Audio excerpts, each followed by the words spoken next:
இந்த அனுராக் தாக்கூர் தான் ராகுல் காந்தி, பிரியங்கா காந்தி, அகிலேஷ் யாதவ், முதலமைச்சர் ஸ்டாலின் அப்படின்னு சொல்லிட்டு பல்வேறு நபர்களை நான் அம்பலப்படுத்துறேன், அவங்களும் ஓட் ஜோரி பண்ணியிருக்கிறாங்க அப்படின்னு சொல்லி ஒரு பட்டியலை வெளியிட்டு அந்த பட்டியல் மூலமாகவே தன்னுடைய கட்சி தலைவரையும் தன்னுடைய கட்சியும் அம்பலப்படுத்தி விட்டார். ரேபரேலி, அதாவது ராகுல் காந்தி போட்டியிட்ட தொகுதி, வயநாடு பிரியங்கா காந்தி போட்டியிட்ட தொகுதி, டைமண்ட் ஹார்பர் அபிஷேக் பானர்ஜி மம்தாவுடைய மருமகன் போட்டியிட்ட தொகுதி, கன்னூஜ் டிம்பிள் யாதவ் அகிலேஷ் யாதவுடைய மனைவி போட்டியிட்ட தொகுதி, மெயின்பூரி அகிலேஷ் யாதவ் போட்டியிட்ட தொகுதி, கொளத்தூர் முதலமைச்சர் ஸ்டாலின் அவர்கள் போட்டியிட்ட தொகுதி.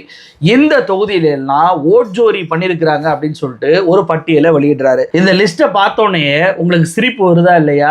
ஏன்னா ராகுல் காந்தி ஓட் ஜோரி அப்படின்ற பேர்ல தேர்தல் ஆணையத்தை நோக்கி என்ன குற்றச்சாட்டை வைக்கிறாரோ அதே குற்றச்சாட்டை பாஜகவை சேர்ந்த எம்பியை வைக்கிறாரு. சரி, இது ஒரு பக்கம் இருக்க, எனக்கு ஒரு கேள்வி இருக்கு. என்ன அப்படின்னா, ராகுல் காந்தியை பொறுத்த வரைக்கும் பெங்களூரு சென்ட்ரல் லோக்சபா சீட் அந்த ஒரு தொகுதியை எடுத்துக்கிட்டு அதுலேயும் ஒரு சட்டமன்ற தொகுதி மகாதேவ்புரா அப்படின்ற ஒரு சட்டமன்ற தொகுதியை எடுத்து 6 லட்சம் ஓட்டில் 1 லட்சம் ஓட்டு திருட்டு அப்படின்ற கண்டுபிடிப்பதற்கு அவருக்கு 6 மாதம் ஆச்சுல.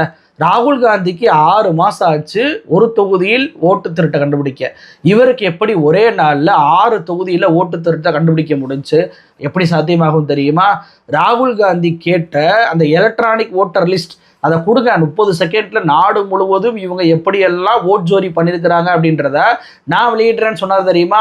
அந்த எலக்ட்ரானிக் ஓட்டர் லிஸ்ட்டை ராகுல் காந்தி கேட்டப்ப கொடுக்காம பாஜக ஆஃபீஸுக்கு மட்டும் இந்த எலெக்ஷன் கமிஷன் அனுப்பி வச்சு அதன் அடிப்படையில் தான் இந்த அனுராக் தாக்கூர் இப்படிப்பட்ட ஒரு பட்டியலை வெளியிட்டிருக்கிறார். அப்போ எவ்வளவு பெரிய ஃபோர்ஜரி பாருங்க. பாஜகவும் தேர்தல் ஆணையம் கூட்டு களவாணிகள் அப்படின்றதுக்கு இதை விட வேற என்ன ஆதாரம் வேணும்? இவர் சொல்றாருல, வயநாட்டில் நிறைய ஓட் ஜோரி நடந்திருக்கு, பிரியங்கா காந்தி ஜெயிச்சதே போய் அவர் ராஜினாமா பண்ணுவாரா அப்படின்னு சொல்லி கேட்கிறாருல. அந்த வயநாடு தொகுதியில கல்பேட்டா பகுதியில் இருக்கக்கூடிய சௌத்ரி அப்படின்ற வீட்டுல 4246 ஓட்டு இருக்கு. அதுவும் ஒரே வீட்டுல இந்து, முஸ்லீம், கிறிஸ்டின் எல்லாருமே இருக்கிறாங்க. இது ஓட் சோரி இல்லையான்னு சொல்லி கேட்டார்ல.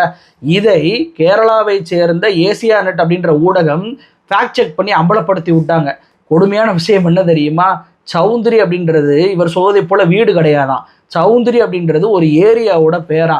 அங்கே தான் 4000 ஓட்டு இருக்கே தவிர அது ஒரு வீடு கிடையாது அப்படின்னு சொல்லி அவங்க அம்பலப்படுத்தி விட்டாங்க.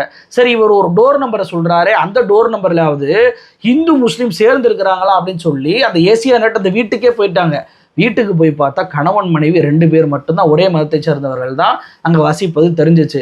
எப்பா, உனக்கு சௌந்தரி அப்படின்றது ஒரு ஏரியான்றதே தெரியலையே, நீ எப்படிப்பா இவ்வளவு பெரிய பட்டியலை வெளியிட்ட அப்படின்னு சொல்லி ஒட்டுமொத்தமாக அம்பலப்படுத்தி விட்டாங்க அந்த ஏசியா நெட் தொலைக்காட்சி.